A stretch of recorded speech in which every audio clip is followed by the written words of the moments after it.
so this is third grade math, lesson 39. So we are going to today learn how to check a division problem.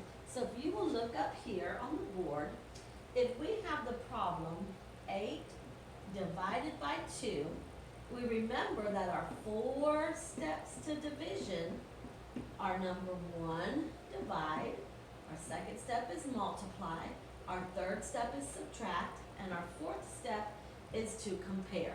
So we're going to say, how many times can we divide 2 into 8? We can count by 2s and see how many times it takes us to get there. 2, 4, 6, 8. So it took 4 times to get there. That's our division. Now we will multiply. 4 times 2 is 8. We will subtract. 8 minus 8 is 0. And we compare. Is 0 smaller than our divisor? It is. So our quotient is 4. Now to check our quotient or to check our answer, we're going to multiply our quotient 4 times our divisor 2. And if that product equals our dividend, then our answer is correct. And 4 times 2 equals 8. And we have 8 and 8. So we just divided and checked our division problem. Let's look at another one. If we have 9 divided by 3, our 4 steps of division is to number 1, divide, number 2, multiply, then we subtract, then we compare. How many times will 3 go into 9? 3, 6, 9. It will go in there 3 times. We just divided. 3 times 3 equals 9. We just multiplied. 9 minus 9 equals 0. We just subtracted and we compare. And this has to be smaller.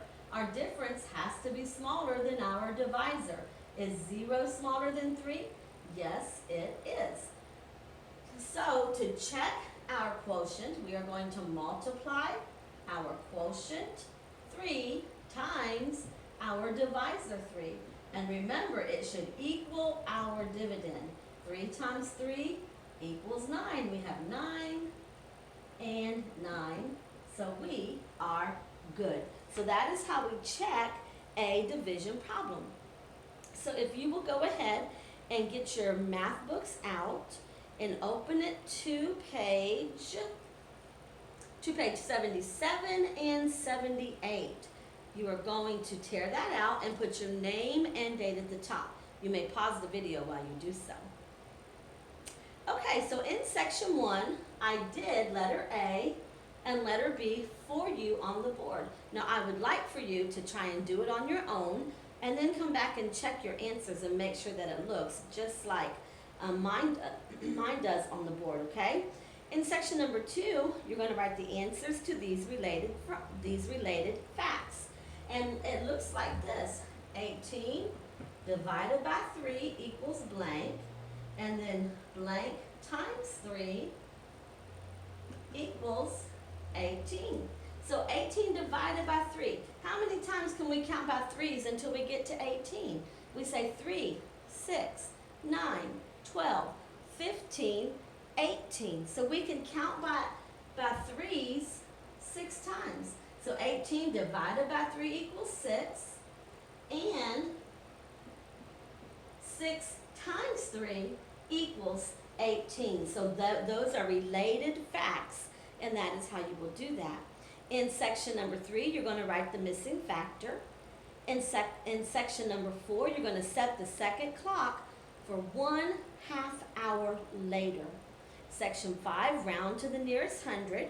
You're going to look at 240 and say, is that closer to 200? Excuse me, or closer to 300? And it is closer to 200.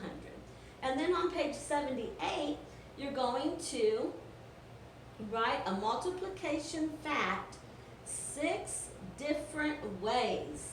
So remember, you can pause this video and come back to it whenever you need to.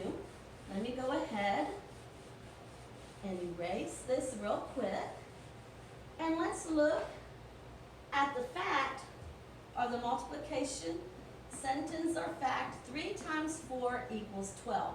So there are 6 ways that we can write this. The first way is just like it is. 3 times 4 equals 12. The second way that we can write it is, we're going to change the order of our factors. 4 times 3 equals 12. The third way that we're going to write it is we are going to add 3 4 times. 3 plus 3 plus 3 plus 3 equals 12. The fourth way that we're going to write it is we're going to add 4 3 times. 4 plus 4 plus 4 equals 12. The fifth way that we are going to write it is say 12 divided by 3. 12 divided by 3 equals 4. And the sixth way is 12 divided by 4 equals 3. So those are the 6 ways that we can illustrate a multiplication fact. So that is pretty cool. So you are going to be doing that today, and then you are going to be multiplying by 1 digit. I'm sure you will have to carry there. So do your very best work.